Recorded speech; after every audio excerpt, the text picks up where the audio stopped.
মানুষের জীবনে কঠিন সময় আসবে। কঠিন সময়ে কখনো ভেঙে পড়া যাবে না। মানুষের জীবনটা সবসময় যে সুখেরই হবে এমন তো কোনো কথা নেই। প্রত্যেকটা মানুষের জীবনেই আপস অ্যান্ড ডাউনস রয়েছে। প্রত্যেকটা মানুষের জীবনে সুখও থাকে, ঠিক তেমনি দুঃখও থাকে। রাতের পরে যেভাবে দিন আসে, আবার দিনের পরে কিন্তু রাতের আবির্ভাব ঘটে। মানুষের জীবনটাও তদ্রূপ। অনেক সময় সুখে থাকবে, আবার অনেক সময় দুঃখের অতল সাগরে পতিত হবে।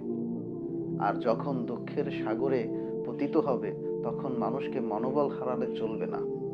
তখন মনোবলটাকে শক্ত করে, হতাশাগ্রস্ত না হয়ে প্রবল মনোবল নিয়ে সামনের দিকে এগিয়ে যেতে হবে। নিজের কাজগুলোকে পরিপাটিভাবে, সুন্দরভাবে পরিচালিত করতে হবে। হ্যাঁ, মন খারাপ হবে, হতাশা লাগবে, কিন্তু সেই হতাশাটাকে নিজেকে পরিহার করে প্রবল ইচ্ছা শক্তি এবং মনোবল নিয়ে ব্যর্থটাকে ঝেড়ে ফেলে সফলতার আশায় আবার নিজেকে সামনের দিকে নিয়ে যেতে হবে। একটা সময় দেখবে সফলতা আসবে, সফলতা তোমাদের কাছে ধরা দেবে, যদি তুমি নিজেকে সেইভাবে প্রস্তুত করতে পারো, সেইভাবে সামনের দিকে নিজের কাজগুলোকে এগিয়ে নিয়ে যেতে পারো। মানুষের জীবনটা তো স্বল্পকালীন।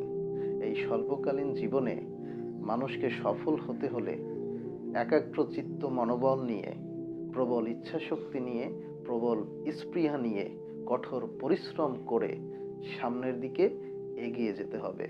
সফলতা আসবে। মনে রাখবে, এই জীবন নামক বহুতা নদীর এই যে স্রোত, এই স্রোতের বিপরীতে নৌকাও আপনি, নৌকার চালকও আপনি, নৌকার বৈঠাও আপনি।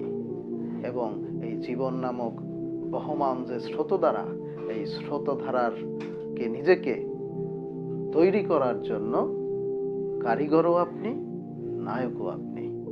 সকলে ভালো থাকবেন। আল্লাহ হাফেজ।